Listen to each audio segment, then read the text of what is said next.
Baik, selamat pagi. Assalamualaikum warahmatullahi wabarakatuh. Kembali lagi dengan Mbak Kusnul. Untuk materi hari ini, yang akan saya sampaikan adalah tentang potongan dan irisan. Jadi saya mencoba menjelaskan gambar potongan irisan dan arsiran pada gambar mesin. Potongan dalam kurung irisan. Nah, ini Pak Kusnul jelaskan dulu. Penggunaan potongan seringkali ditemukan pada penggambaran benda-benda yang memiliki rongga di dalamnya. Jadi kalau ada lubang, ada ruangan di dalamnya, itu cenderung bisa dipotong dan bisa digambar. Untuk menggambarkan bagian benda yang tidak tampak dari luar, dapat digunakan garis putus-putus. Oke, jadi kalau ada garis putus, garis miring itu, garis putus itu adalah garis yang tidak tampak dari luar. Sedangkan yang tampak dari luar itu polos. Oke, Pak Kusnul lanjutkan.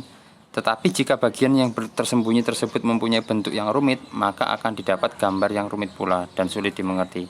Untuk mengatasi hal ini, maka dapat digunakan cara potongan atau penampang dalam kurung cross section, jadi penampang dalam.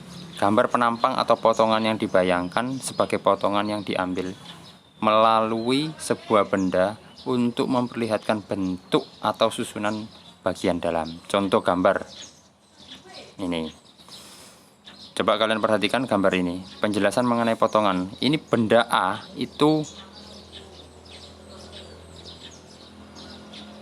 benda A ini adalah benda aslinya, ya kan? Sedangkan benda yang B ini bidang potongnya. Itu kalau saya potong, bidang potongnya ada di tengah-tengah, jepret gini, maka ketemu gambarnya adalah ketemu gambar yang C ini. Hasilnya seperti itu. Itu adalah gambar 3 dimensinya. Tapi gambar 2 dimensinya itu gambar yang ada di D ini. Oke, bisa dimengerti ya. Saya ulangi lagi. Yang A itu adalah gambar 3 dimensi benda asli. Yang B adalah gambar 3 dimensi dipotong di tengah.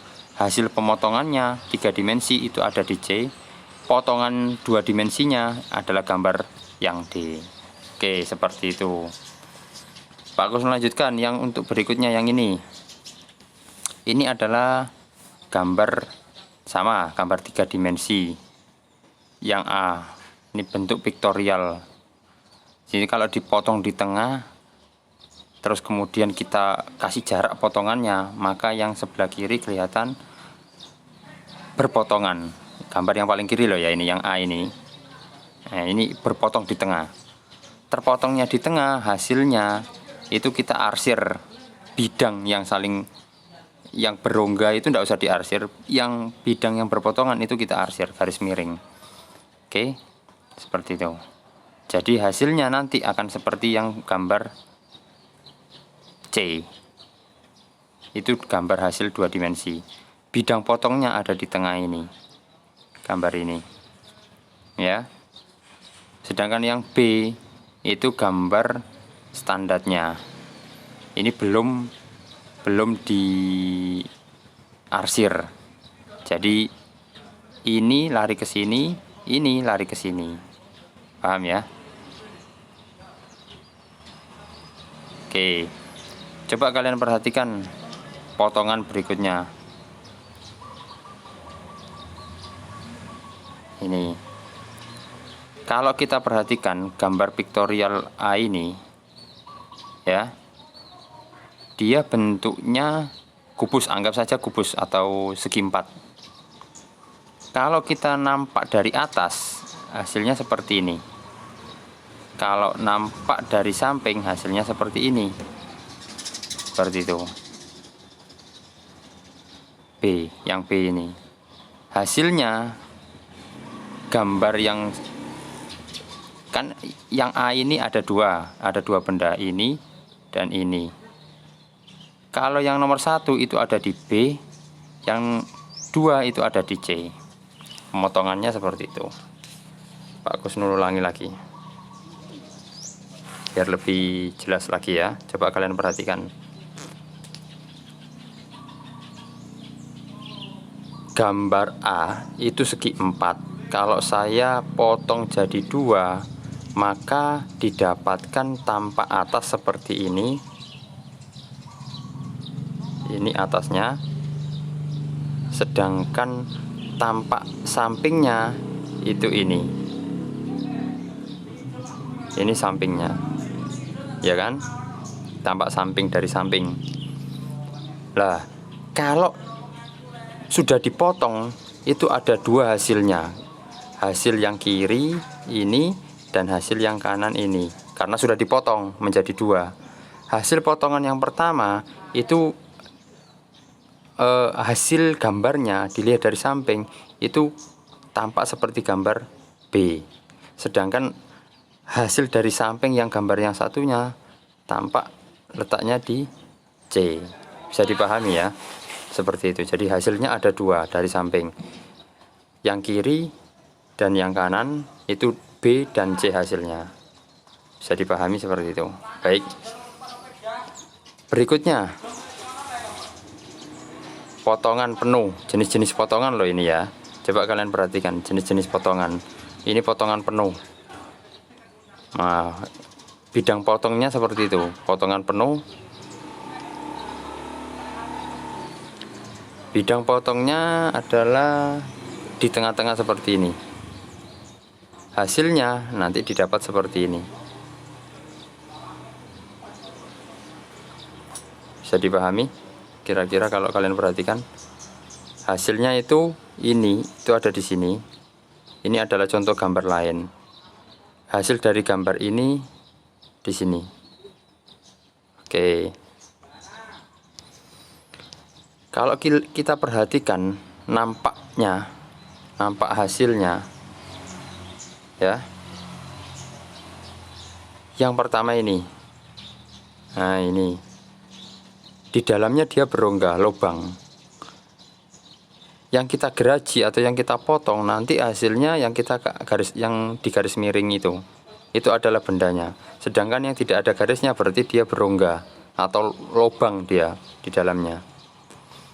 Bisa dipahami ya. Ini hasil potongannya. Yang sebelahnya, potongan yang sebelahnya. Sedangkan yang ini potongan yang sebelahnya lagi. Dilihat seperti ini hasilnya. Dan kemudian gambar nomor 3 ini adalah hasil dari tampak atasnya. Oke, seperti itu. Itu namanya potongan penuh ya, atau full section.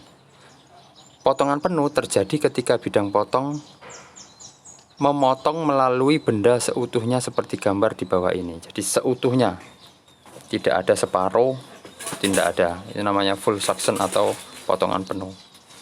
Kalau potongan separuh hasilnya seperti ini. Nah, ini dia. Coba kalian perhatikan, 1/4 lingkaran itu saya potong. Maka hasilnya seperti itu dia. Atau yang bawahnya. Ini. Gambar utuhnya yang sebelah sana kita potong yang ini.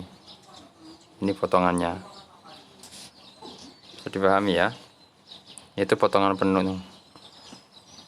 Ini untuk potongan meloncat. Nah, ini potongan meloncat. Kenapa kok dikatakan potongan meloncat? Coba kalian perhatikan garis ini. Nah, ini ya, garis ini memotongnya tidak presisi lurus full section, tidak, agak miring sedikit. Dia memotongnya agak turun sedikit. Jadi hasilnya seperti ini dia. Ini hasilnya. Oke, ini nama-nama potongan meloncat. Nanti coba kalian baca sendiri. Kalian perhatikan ini potongan meloncat. Yang nomor 4 adalah potongan diputar. Nah, ini potongan diputar. Sedangkan yang nomor 5 adalah potongan berurutan. Kenapa kok dikatakan berurutan? Ini poros dengan diameter yang berbeda-beda. Supaya kita tahu ukuran diameternya, ini potongannya harus beda-beda juga, sesuai dengan beda ukurannya.